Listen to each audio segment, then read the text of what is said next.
I told you to leave this territory and never return. King David's voice was a low, dangerous rasp that echoed through the marble throne room. You told a scared, heartbroken girl to leave, David? Lisa replied. Her voice, once soft like summer rain, now carried the chilling weight of a winter storm. She didn't bow. She didn't flinch. The heavy velvet of her midnight gown swept across the stone as she stepped closer, flanked by guards bearing the crest of the Eastern Empire. That girl vanished the night you severed our bond. I am the sovereign of the East now. She tilted her chin, her eyes flashing with cold, unyielding fire. And I haven't come to beg. I have come to collect. The great hall of Ethelgard was perpetually cold. A drafty cavern of ancient stone that no amount of roaring hearth fire could truly warm. At the center of the room, a massive oak table groaned under the weight of parchment maps, ledger books, and the exhaustion of the men gathered around it. King David stood at the head, his hands braced against the scarred wood. The silver crown rested heavy on his brow, though it was the invisible weight upon his shoulders that bowed his posture. The southern grain reserves are entirely depleted, Your Majesty, Lord Aris murmured, tracing a wrinkled finger over a section of the map marked with fading ink. The early frost decimated the autumn harvest. If we do not secure an import treaty before the first snow falls, we will be facing famine by midwinter.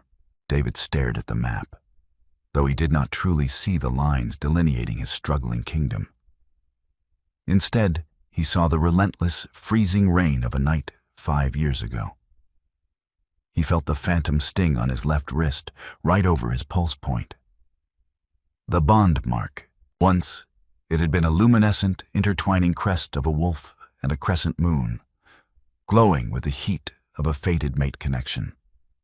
Now, it was a jagged, faded scar, pale and dead. He had severed it himself.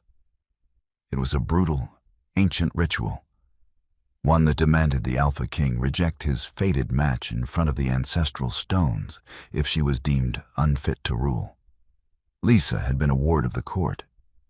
Quiet, sweet, lacking the political backing or ruthless cunning required to survive Ethelgard's viper nest of a nobility. David had convinced himself he was doing it to protect his kingdom.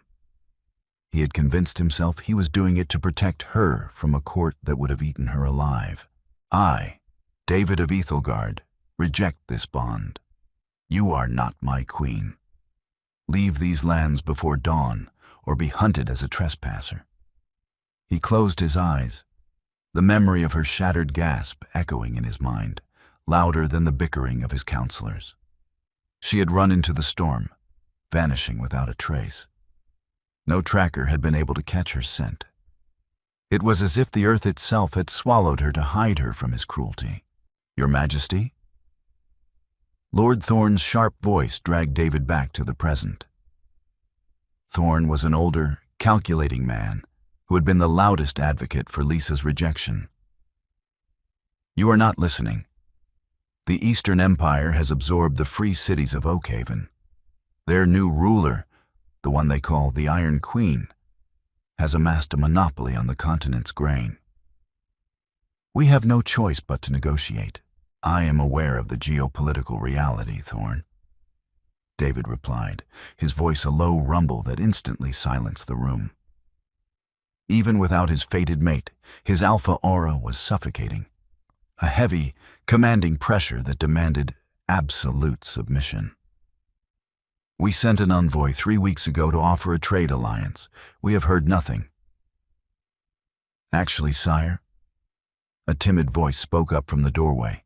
A breathless scout stood there, his cloak soaked with mud and rain. The man dropped to one knee, trembling under the sudden weight of the Alpha King's gaze. Speak, David commanded, straightening his spine. The envoy has returned, Your Majesty. But he did not return alone. The scout swallowed hard, his eyes wide with a mixture of awe and sheer terror. The Eastern Empire's host is at our gates. 1,000 elite cavalry, draped in midnight and silver. And the Iron Queen is with them. She demands an immediate audience. A murmur of shock rippled through the council. Sovereigns did not act as their own diplomats. It was a breach of protocol, a display of overwhelming confidence, and a thinly veiled threat. She brings an army to our doorstep to negotiate trade? Lord Aris sputtered, his face turning pale. This is a siege. It is a display of power, David corrected, his jaw tightening. A strange, inexplicable hum began to vibrate beneath his skin. It was a sensation he had not felt in half a decade. The faded scar on his wrist pulsed, a dull, phantom ache that made his blood run hot. She knows we are weak. She wants us to see exactly what we are dealing with before we sit at the table. David turned away from the map, adjusting the heavy clasp of his royal mantle. He forced his breathing to slow, burying the sudden, frantic beating of his heart beneath a mask of absolute authority. "Let her in," David ordered, his voice echoing off the stone walls. "Prepare the throne room. If the Iron Queen wishes to look the Alpha King of Ethelgard in the eye, I will not deny her the privilege." As the Lord scrambled to follow his orders, David touched his wrist beneath the heavy fabric of his sleeve. The scar was burning. Logic told him it was impossible. A severed bond could not reignite. But as he walked toward the throne room, every instinct in his body was screaming that the ghost he had spent 5 years trying to forget was standing at his door. The heavy oak doors of the throne room stood closed, guarded by 4 of Ethelgard's finest sentinels.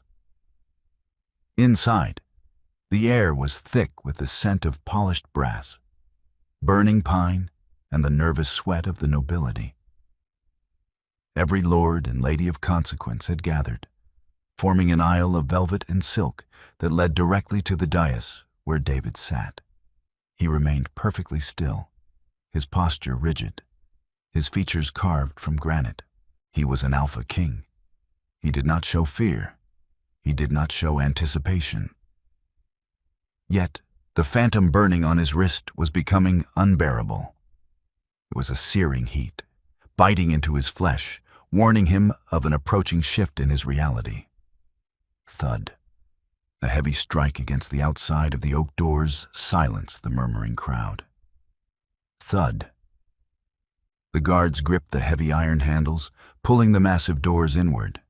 The hinges groaned, a long, drawn-out sound that felt like a held breath. First came the guards of the Eastern Empire.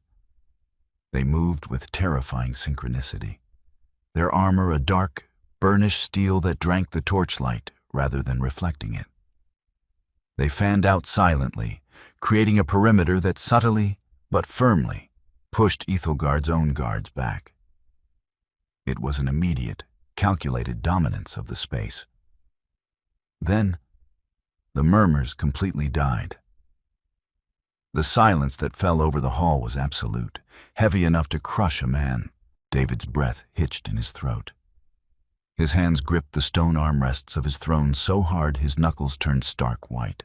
Stepping across the threshold was a woman who commanded the room the moment her foot touched the marble. She wore a gown of midnight blue velvet, structured and armored at the shoulders with silver filigree that resembled overlapping blades. A delicate but sharp silver crown sat atop her head, weaving through hair that was no longer left in loose, timid curls, but braided and pinned with military precision. It was Lisa, but it was not the Lisa he remembered. The girl he had rejected had smelled of lilacs and nervous rain, her eyes constantly darting downward, seeking approval, terrified of taking up space. The woman walking toward him now smelled of frost, iron, and a predatory calm. Her eyes, a striking, piercing hazel, were locked onto David with the intensity of a hawk zeroing in on a field mouse. She did not look at the lords who had once sneered at her. She did not acknowledge the whispers that were beginning to break the silence like cracking ice. Is that? It cannot be. The king cast her out. She looks like a goddess of war. David forced himself to stand. It was a sign of respect he rarely afforded visiting diplomats, but his body moved before his logical mind could stop it. The alpha inside him, the wolf that had howled in agony for months after the rejection, was clawing at his chest, demanding he close the distance. He locked the beast down, forcing his expression to remain impassive. Lisa stopped exactly 10 paces from the dais. She did not bow. Her Eastern guards stood at attention, hands resting casually, yet dangerously, on the pommels of their swords. "King David?"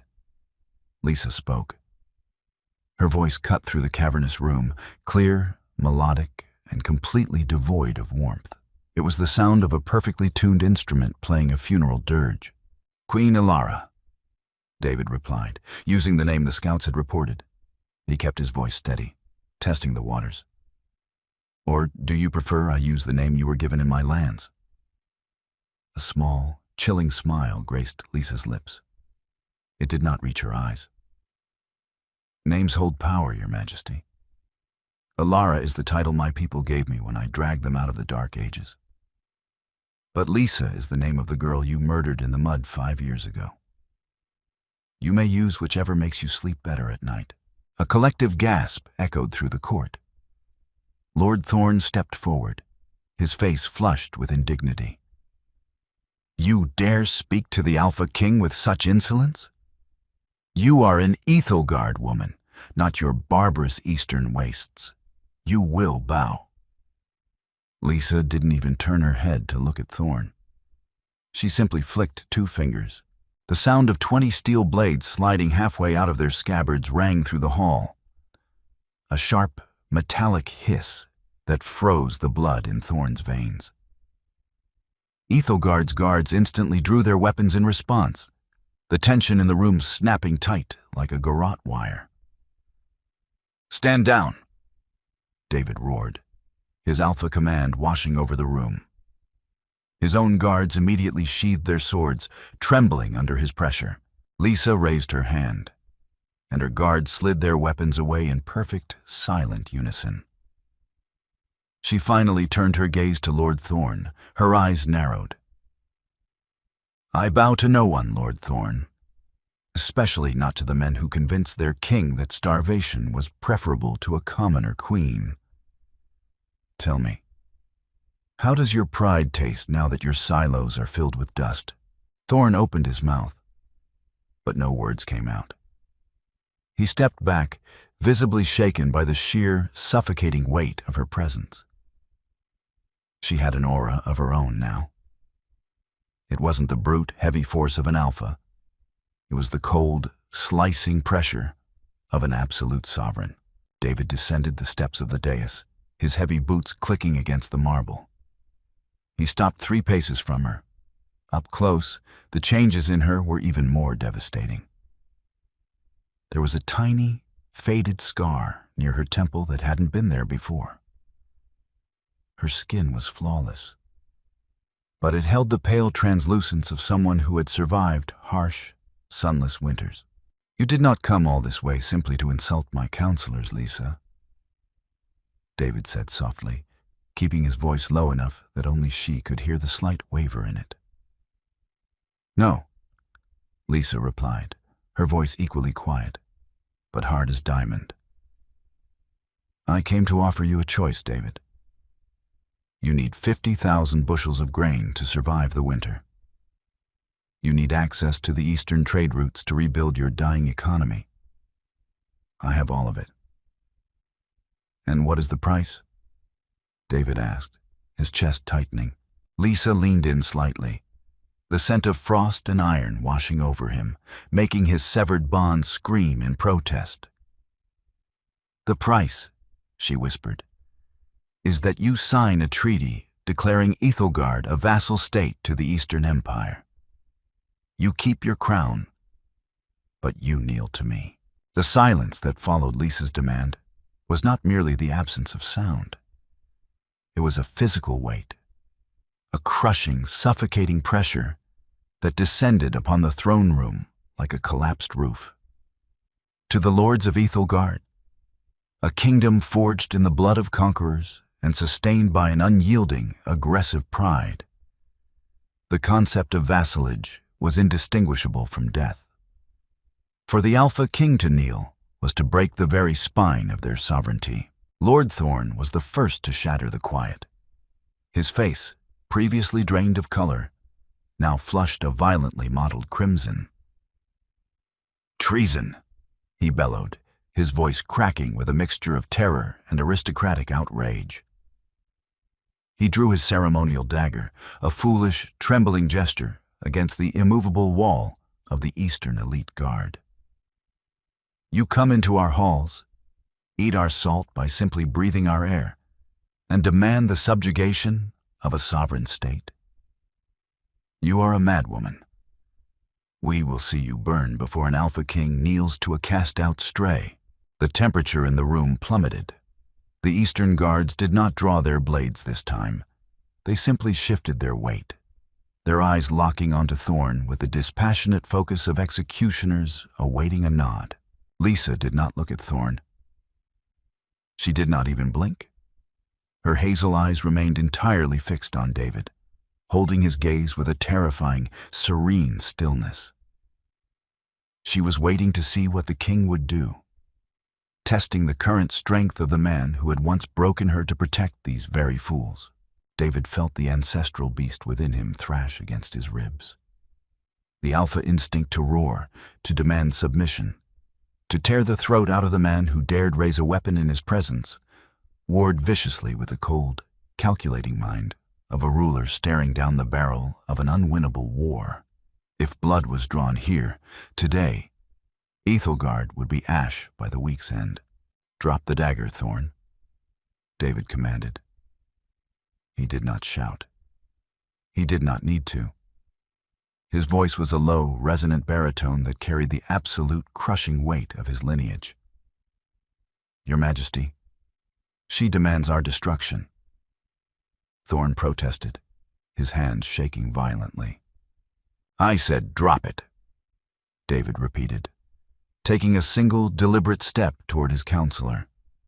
The sheer force of his aura, the heavy, dominant pressure that had kept the warring factions of his court in line for years, flared outward. Thorn choked on his next words, the physical manifestation of David's power forcing him to his knees. The ceremonial dagger clattered uselessly against the polished marble floor.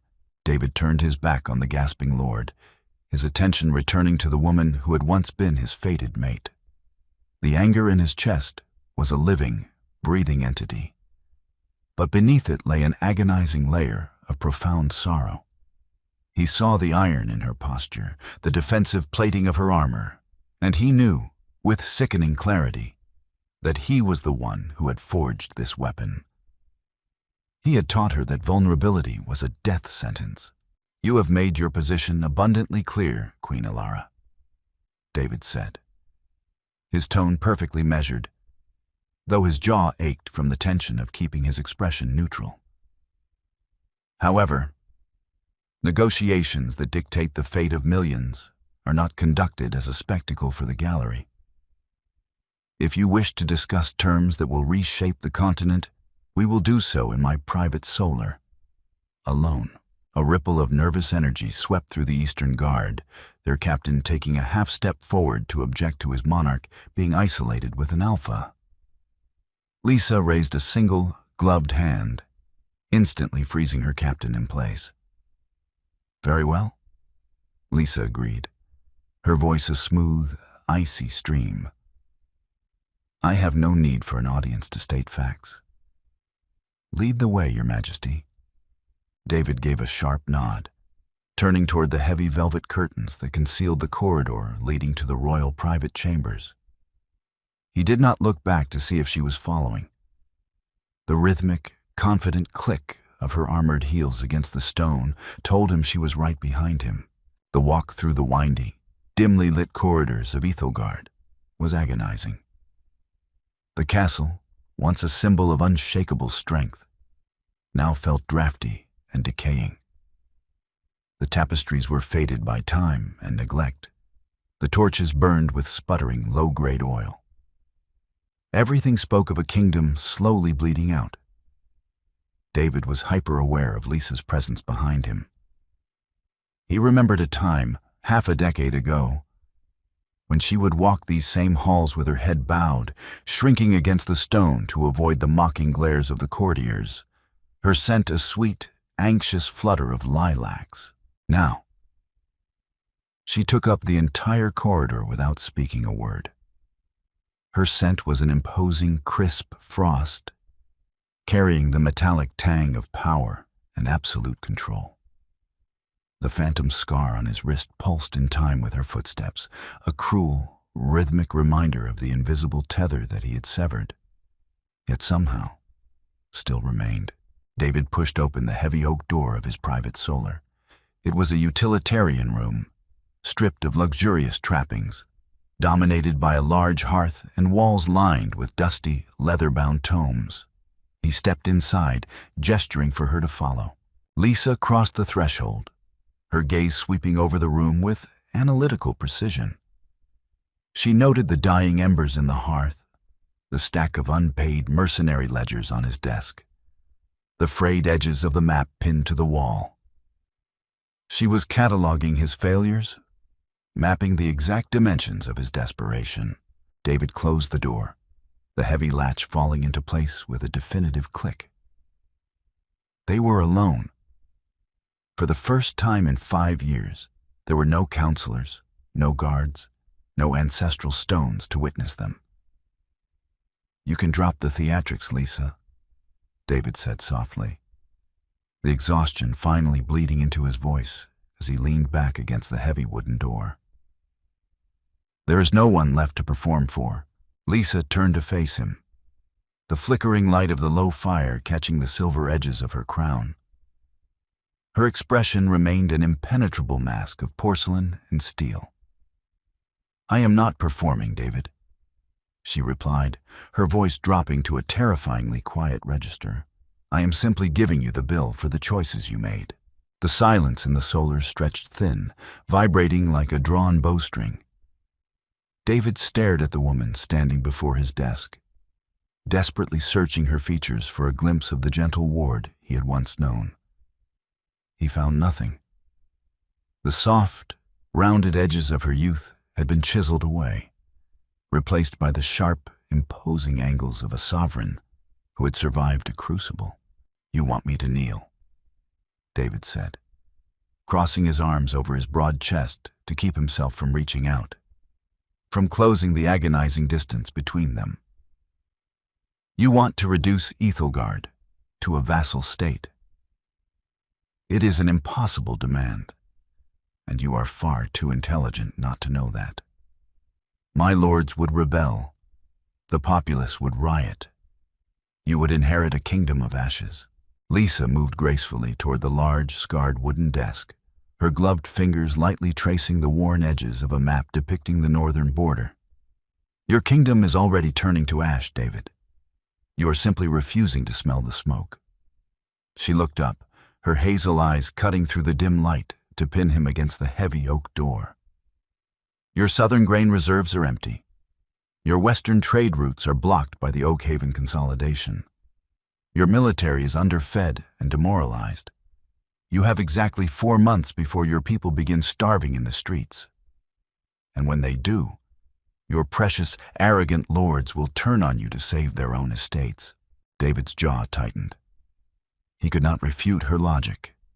It was exactly the grim reality he had spent the last 3 nights agonizing over in this very room.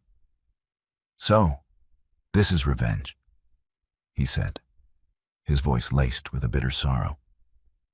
"You starved my trade routes, bought out the free cities, and cornered the grain market just to force me to my knees, to punish me for rejecting the bond."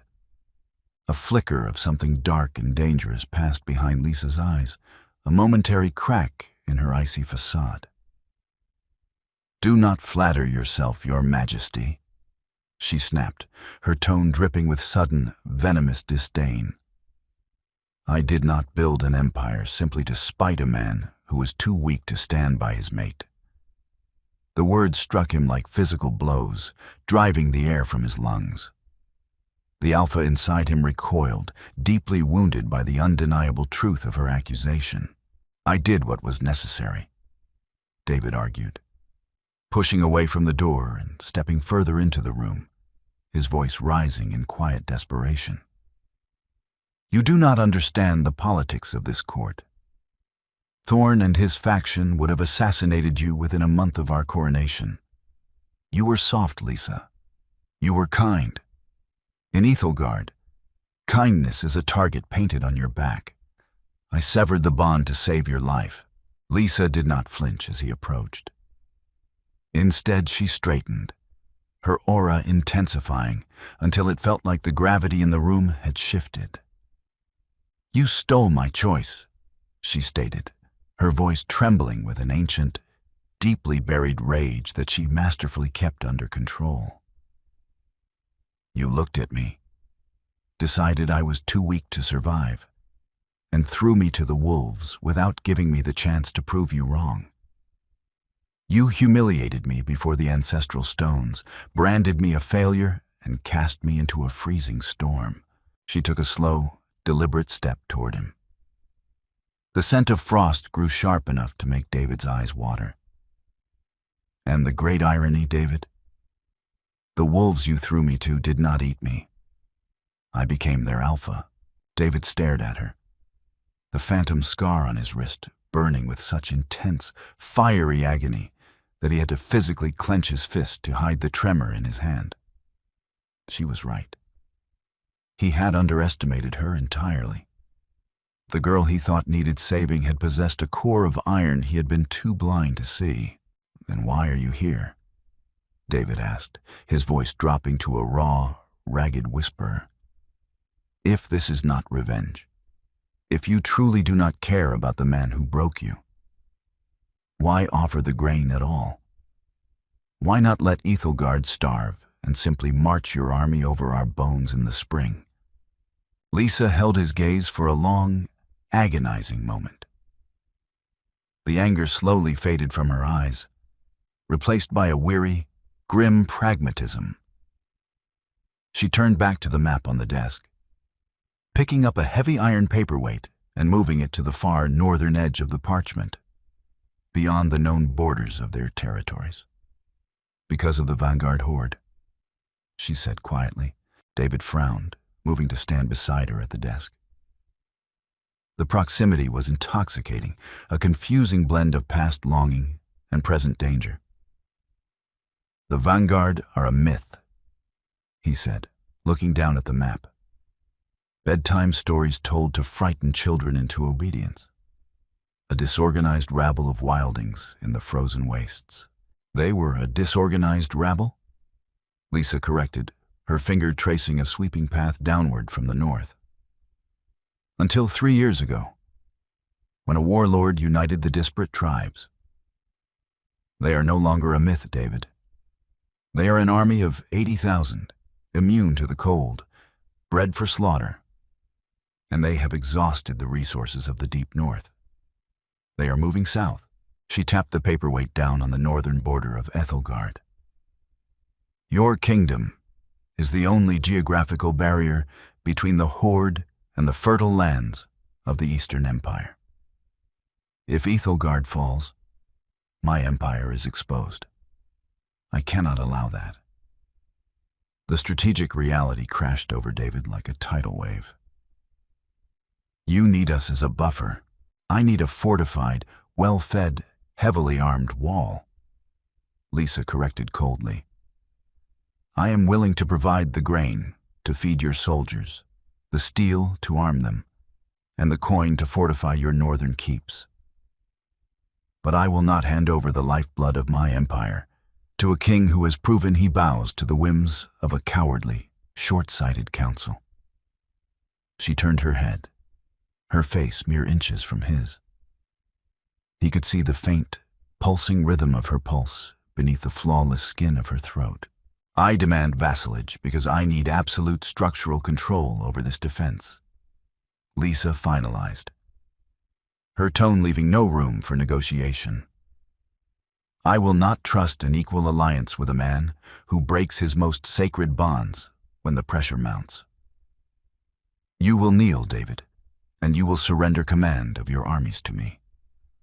Or I will leave you to starve and fight the horde on my own terms when they step over your frozen corpse. The words hung in the stale air of the private solar, a heavy, suffocating decree that seemed to drain the very oxygen from the room. David stared at the woman before him, trying to reconcile the terrifying sovereign demanding his absolute submission with the gentle girl who used to read poetry by this very hearth. The firelight cast long, flickering shadows across Lisa's face, highlighting the sharp, unyielding line of her jaw and the cold, pragmatic calculation in her hazel eyes. She was not bluffing. She was a master architect who had studied the crumbling foundations of his kingdom and arrived with the exact blueprints required to tear it down or rebuild it under her banner.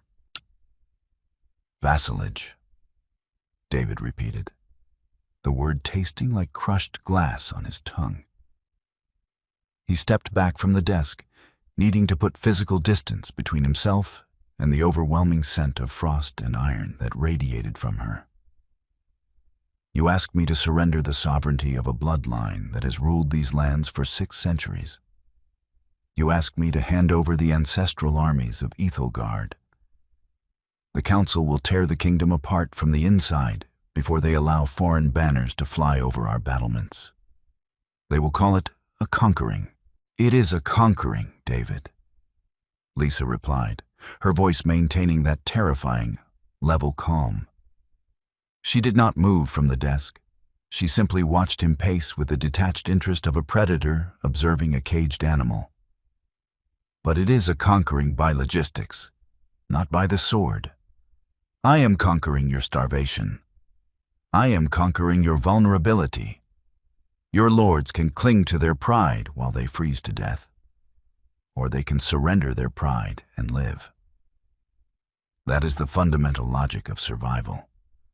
Something I learned very intimately the night I was cast out. David winced, the reminder striking exactly where she intended. He stopped pacing and turned to face her, his broad shoulders rising and falling with heavy, measured breaths. The agonizing proximity was wreaking havoc on his senses. Despite the mental fortitude he had built over 5 years, the alpha within him recognized her. The beast did not care about treaties or the vanguard horde. It only knew that its mate was standing in the room, armored in ice and radiating a power that commanded profound respect.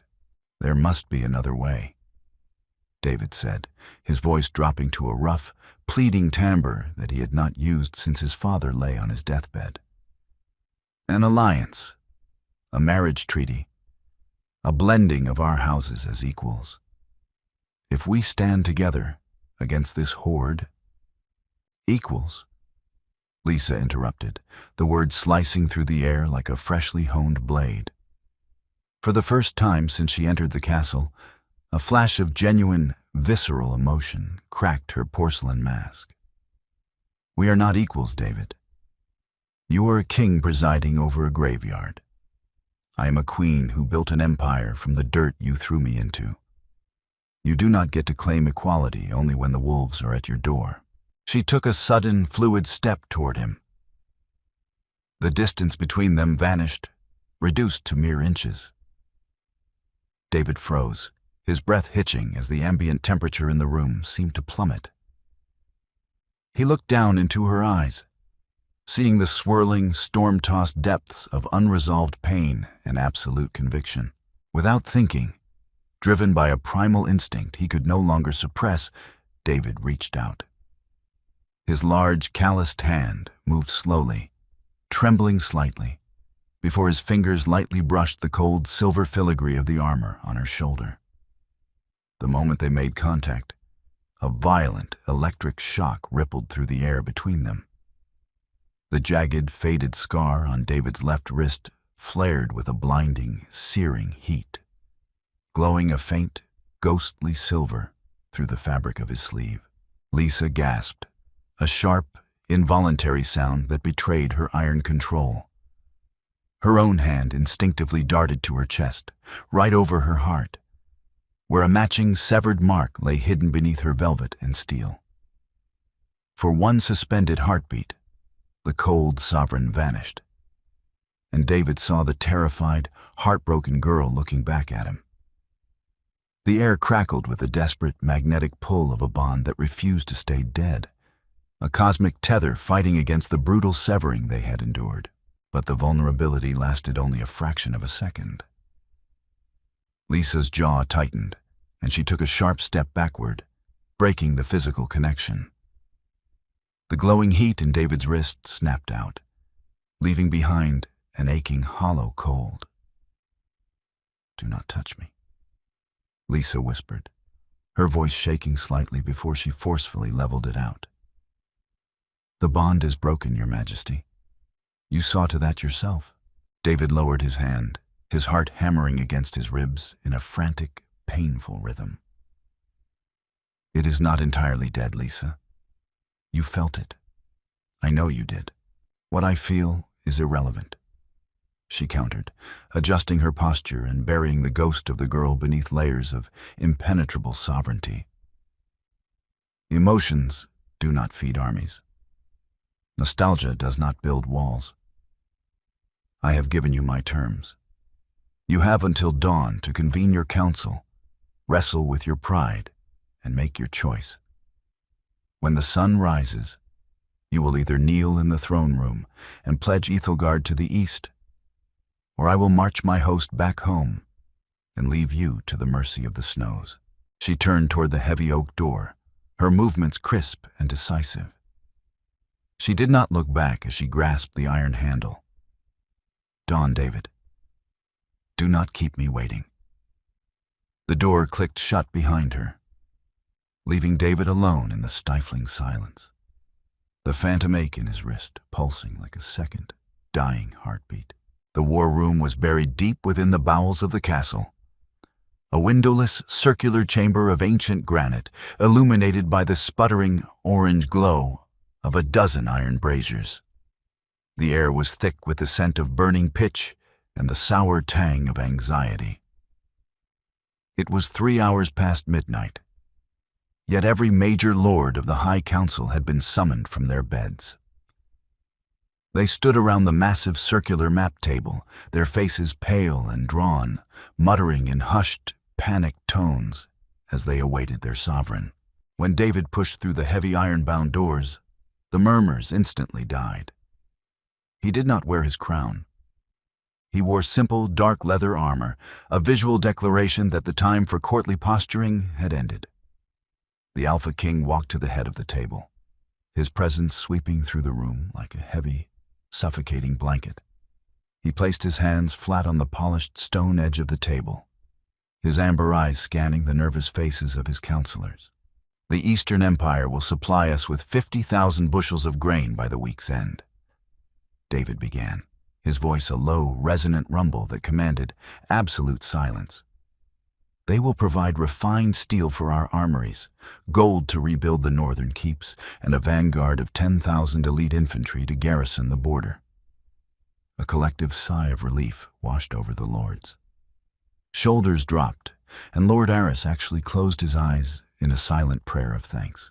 "Thank the ancestors," Lord Aris breathed. "The treaty is secured. What trade concessions did she demand, sire? Tariffs on the western lumber?"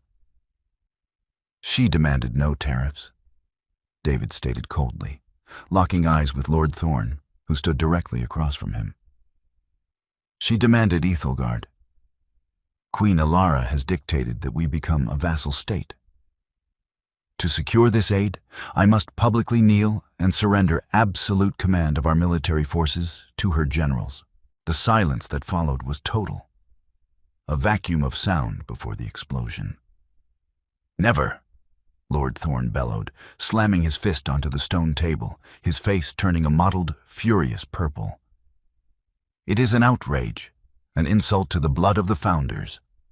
We are wolves, not lapdogs to be leashed by a cast-out stray.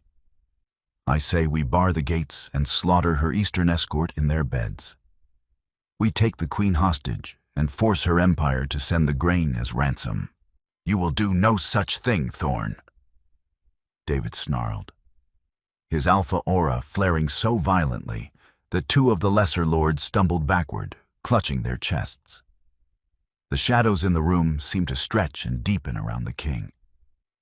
Unless you wish to explain to this council how you plan to defeat the vanguard horde with a starving garrison. The name dropped into the room like a lead weight. Thorn blinked, his furious momentum suddenly derailing. The vanguard? Sire, they are miles away, a disorganized rabble. They are an army of 80,000, unified under a warlord, and they are marching south. David interrupted, his voice cutting through the damp air with absolute, clinical precision. He repeated the logistical nightmare Lisa had laid out for him, detailing the exhausted resources of the deep north and the inevitable collision course with Ethelgard's borders. He used her logic, her cold facts, dismantling the Lord's ignorance piece by piece. They will hit our northern border before the deep winter freeze. If we do not have eastern steel and eastern grain, Ethelgard will be a slaughterhouse. Even so, Thorn argued, though his voice had lost its thunder, taking on a desperate, venomous edge. We can find allies elsewhere. The Southern Isles mercenaries are bankrupting us. David roared, leaning over the table, his eyes flashing with raw, predatory fury. Do you take me for a fool, Thorn? I know about the secret envoys you sent to the Isles last month. You offered them the rights to our silver mines in exchange for a meager supply of rotting grain and a handful of sellswords. You were preparing to sell our kingdom piece by piece to save your own estates, while pretending to protect our sovereignty. Thorn paled, his mouth opening and closing soundlessly. The other lords shifted uncomfortably, suddenly distancing themselves from the exposed counselor. The twist of Thorn's secret betrayal hung in the air, a stark reminder of the rot within David's own court. We are standing on the edge of annihilation, David continued, his voice dropping back to a dangerous, vibrating calm. He straightened, drawing himself up to his full, imposing height. Pride will not feed our people. Sovereignty means nothing if we are all dead in the snow. Queen Ilara has offered us the only logical path to survival. The price is my pride, not yours. You would kneel to her, Your Majesty? Lord Aris asked, his voice trembling with a mixture of horror and awe. The Alpha King, kneeling?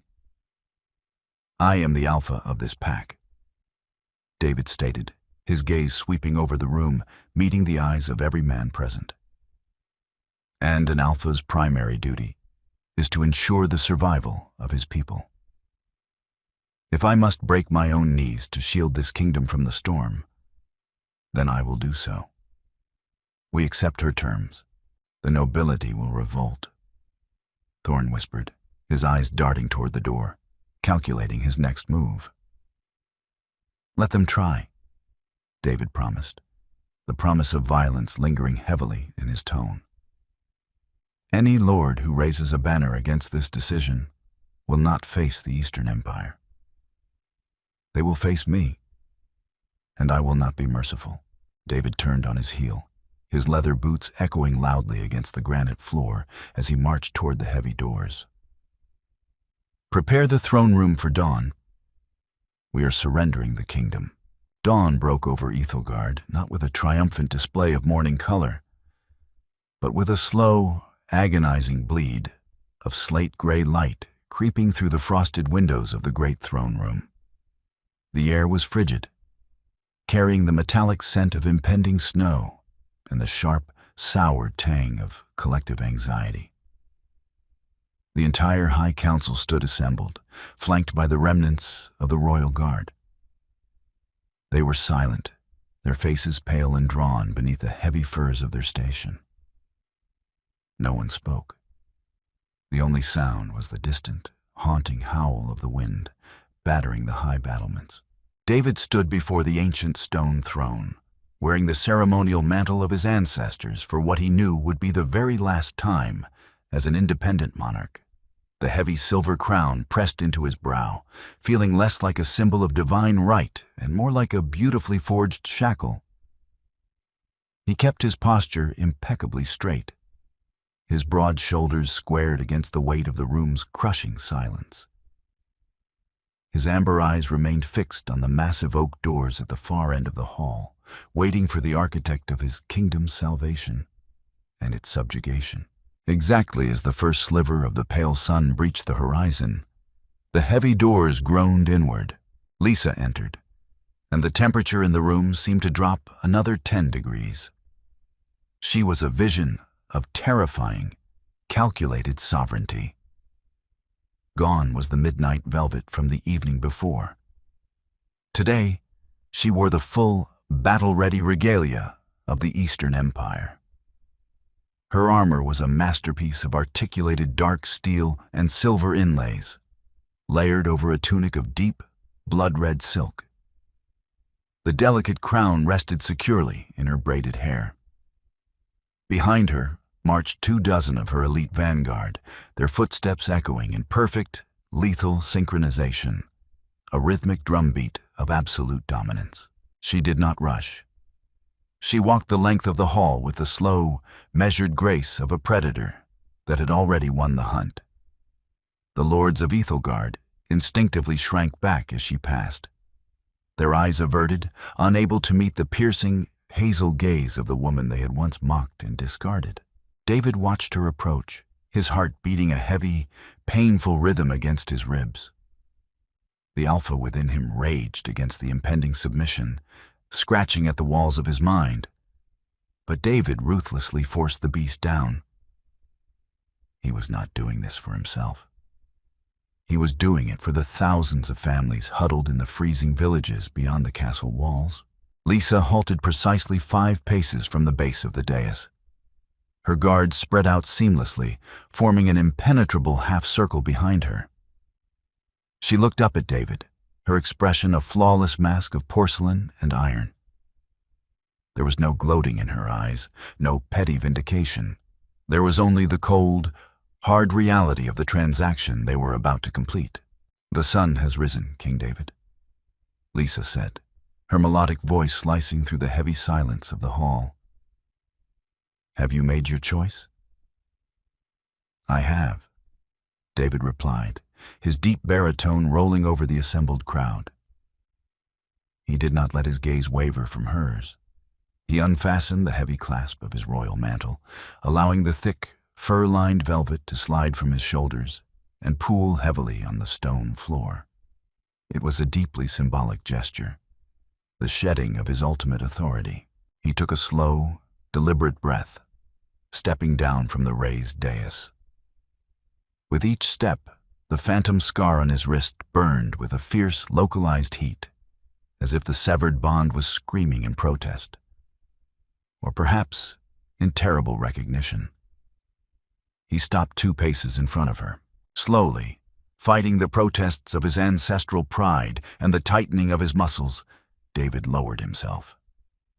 His right knee struck the polished marble floor with a dull, definitive thud.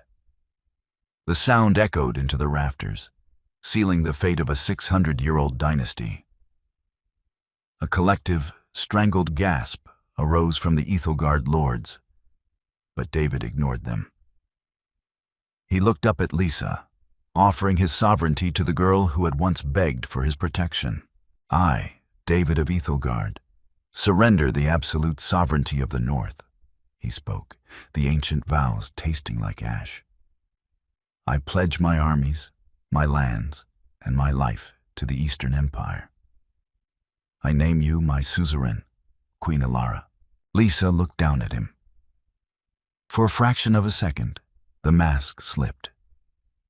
David saw a flicker of profound, agonizing sorrow in her hazel eyes, a ghost of the bond they had shared. She reached out, her armored fingers hovering just inches from his bowed head, preparing to speak the words of acceptance. Then, the heavy silence was violently shattered by the sharp, distinct mechanical snap of a heavy crossbow string. David's alpha instincts flared with terrifying speed. The faint whistle of a steel bolt cutting through the air came from the upper gallery, angled perfectly downward. It was not aimed at him. It was aimed directly at the center of Lisa's chest. "Move!" David roared, launching himself upward. He did not think. He simply reacted. He tackled Lisa backward, his large frame twisting in midair to shield her. The heavy steel bolt struck the thick leather pauldron of his armor with a sickening crack, embedding itself deep into his shoulder. They crashed hard onto the marble floor, a tangle of limbs and steel. Chaos instantly erupted, the Eastern Guards drawing their blades as Ethelgard descended into absolute madness.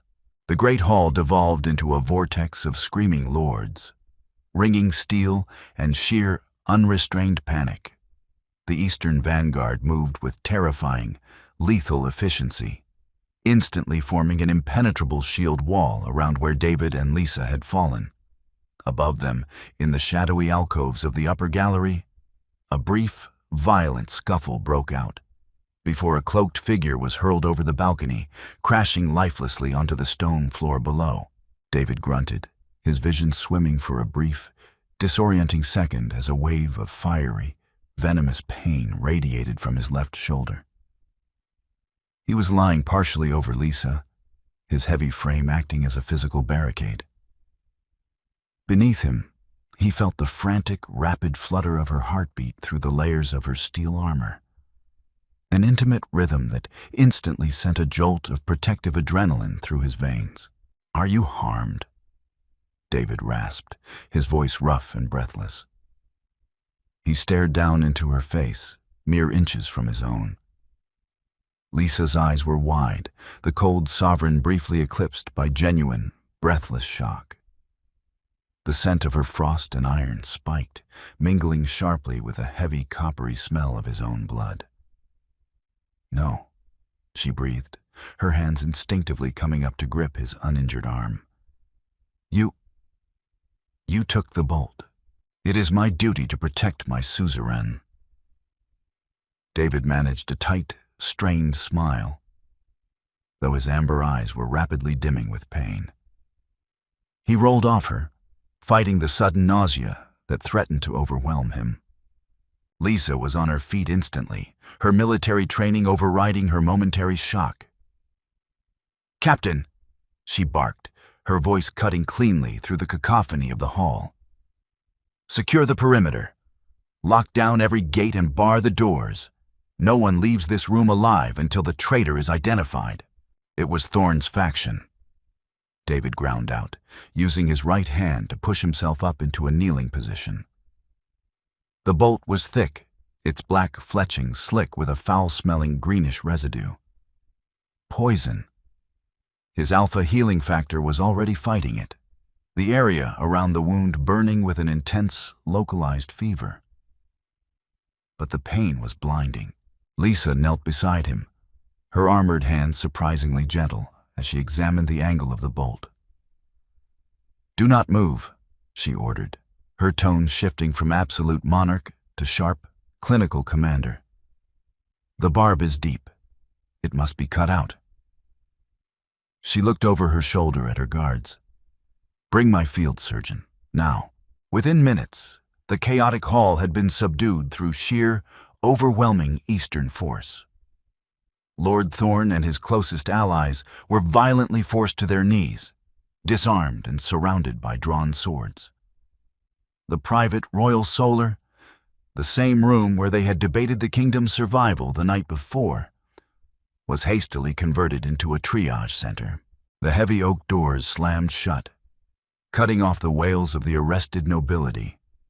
David sat shirtless on a wooden stool near the hearth, his skin pale and slick with a cold sweat. The Eastern surgeon, a quiet man with remarkably steady hands, had just finished extracting the bolt and packing the agonizing wound with a glowing, silver-laced poultice that neutralized the poison. Lisa stood by the fire, her back to him. She had removed her crown and her heavy steel gauntlets, her posture unnervingly rigid. The silence in the room was thick, charged with an unspoken tension that was far heavier than the political strife outside. "You did not have to do that." Lisa finally spoke, her voice lower, lacking the icy edge she usually wielded like a weapon. She turned to face him, the firelight casting flickering shadows across her face. "My guards would have intercepted it. I did not require you to throw yourself in front of a poisoned bolt, David. My body moved before my mind could register the angle." David replied, his voice slightly slurred from the painkillers the surgeon had administered. He looked at her, his amber eyes tired but piercing. "I told you yesterday, Lisa. My primary duty is the survival of my people. You are our only lifeline. I could not let you fall." "Was it purely tactical then?" she asked, stepping closer. Her eyes flicked briefly to the jagged, faded scar on his left wrist, which was currently flushed with an angry, red heat. "Or was it the ghost of a bond you claimed was dead?" Before David could formulate a lie that she would undoubtedly see through, the heavy door to the solar burst open. The Eastern captain stepped inside, followed closely by a scout clad in the white snow-dusted furs of the Northern Watch. The scout was shivering violently, his lips blue, his eyes wide with exhaustion and terror. "Forgive the intrusion, Your Majesty," the captain said, bowing sharply to Lisa. "But this man carries urgent intelligence from the northern perimeter. It could not wait." Lisa's posture instantly shifted back into the Iron Sovereign. "Report," she commanded. "The Horde, Queen Alara." The scout gasped, leaning against the wooden desk for support. "The scouts, we were wrong. They did not wait for the deep winter freeze to cross the Blackwater River. Their warlord, he possessed siege engines we had never seen. They smashed the ice dams upstream. The river has been frozen solid artificially." David pushed himself up from the stool, ignoring the screaming protest of his shoulder. "How far?" he demanded, his alpha command inadvertently bleeding into his tone. The scout swallowed hard, looking between the bleeding king and the terrifying queen. "They have bypassed the mountain choke point. They are not 3 weeks away, Your Majesty. They are less than 3 days' march from the outer walls of Ethelgard." The logistical reality dropped onto the room like an anvil. The assassination attempt had been a catastrophic waste of precious hours. The time for politics, for pride, and for resolving broken hearts was officially over. Lisa looked at the map on the desk, then slowly raised her eyes to meet David's. The cold calculation in her gaze had vanished, replaced by the grim, unyielding fire of a warrior cornered by a superior force. "Prepare your armor, David," Lisa ordered, the scent of frost in the room sharpening into a bitter, biting winter chill. "We march at noon." The march north was a grueling testament to their desperate alliance. Under the harsh light of a weak winter sun, the combined host of Ethelgard and the Eastern Empire moved as a single organism through the snow-choked valleys. David rode at the head of the vanguard, his heavy destrier carving a path through the drifts. Despite the glowing silver poultice packed tightly into his shoulder, a dull, throbbing ache radiated down his arm, a constant reminder of the poisoned bolt meant for the queen. He glanced right. Lisa rode beside him, a terrifying vision in dark steel and blood-red silk, her posture immaculate despite the biting wind whipping her braided hair. They had spoken little since leaving the castle. The frantic logistics of the march consumed every waking hour. But the silence between them lacked the suffocating weight of past betrayals. It was a tactical quiet, the focused calm of two apex predators approaching the same kill. The scouts report the vanguard horde halted at the ruins of Watcher's Pass. Lisa said, her voice cutting cleanly through the wind, completely free of its usual icy edge. They are attempting to funnel their siege engines through the narrow gorge. It is a logistical bottleneck. David nodded, scanning the jagged, frosted peaks looming on the horizon. It is the only path wide enough for their machines.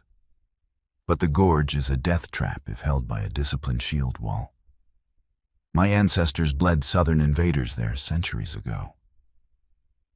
Then we will bleed the horde today, Lisa replied, her hazel eyes locking onto his. There was no arrogance, only a grim, shared acknowledgement of the slaughter to come. The air grew unnaturally still as they crested the final ridge overlooking Watcher's Pass. Below them, a sea of dark, matted furs, rusted iron, and crude siege weaponry choked the valley floor. The vanguard horde was not merely an army. It was a force of nature, a teeming mass of wildlings driven by starvation and a singular, terrifying will. The deafening roar of their war horns echoed off the canyon walls, a primal sound that made the ancestral wolf within David bare its teeth in anticipation. "Infantry, form the phalanx," Lisa commanded, her voice amplified by the sheer force of her sovereign aura. The eastern vanguard moved with breathtaking precision, interlocking their heavy tower shields to form an impenetrable wall of steel across the mouth of the gorge. "Aethelgard!" David roared, drawing his broadsword. The sheer volume of his alpha command sent a physical shockwave through the ranks. "To the flanks! Let them crash against the eastern iron, and we tear their throats out from the sides." The clash was catastrophic. The vanguard horde slammed into the eastern shield wall like a tidal wave of flesh against a breakwater. The sound of splintering wood and dying men drowned out the howling wind. David threw himself into the fray, his broadsword a blur of lethal, calculated violence. He fought with the desperate fury of a king protecting his home, but his eyes constantly tracked the flash of midnight velvet and dark steel in the center of the line. Lisa wielded a slender, deadly longsword with a grace that belied the brutal efficiency of her strikes. But the horde was endless. A massive warlord clad in the thick hides of a dire bear smashed through the eastern lines, his heavy warhammer shattering shields like glass. He charged directly toward Lisa, recognizing the gleaming silver crown upon her head. "Lisa!" David bellowed, carving a path through the writhing mass of bodies, ignoring the screaming protest of his shoulder. He reached her just as the warlord brought the massive hammer down. David intercepted the blow, his boots sliding backward in the blood-slicked snow under the crushing impact. He grunted, his knees buckling, the poison suddenly flaring with blinding agony. Lisa did not hesitate. As David absorbed the warlord's monstrous momentum, she pivoted fluidly, stepping into the narrow opening. She drove her longsword upward, finding the infinitesimal gap in the brute's thick, overlapping armor. The warlord collapsed with a gurgling roar, but half a dozen heavy infantry immediately took his place, their jagged weapons raised high to avenge their fallen leader. David and Lisa were completely surrounded, their backs pressed tightly against one another, their breathing perfectly synchronized. In that desperate, breathless moment, David felt it. The jagged scar on his left wrist ignited. A brilliant, blinding silver light erupted from his skin, matching an identical glow shining through the steel plating over Lisa's heart. The severed bond, starved by rejection, suddenly surged back to life, feeding on the absolute synchronization of their shared survival. It wasn't a chain of subjugation. It was a conduit of pure, resonant power. As their combined aura exploded outward, leveling the encroaching enemy in a shockwave of force, David realized the truth. He hadn't just saved his kingdom. He had finally found his equal. The Battle of Watcher's Pass became legend, remembered for the day two monarchs forged an unbreakable empire in the blood-stained snow. Ethelgard did not fall to a conquering tyrant. It rose alongside a queen who turned her deepest betrayal into her greatest strength, and a king who finally learned that true sovereignty required yielding to love. The severed bond, once a symbol of shame, became the radiant foundation of a new, unified era. Did you enjoy David and Lisa's epic journey from heartbreak to an unstoppable alliance?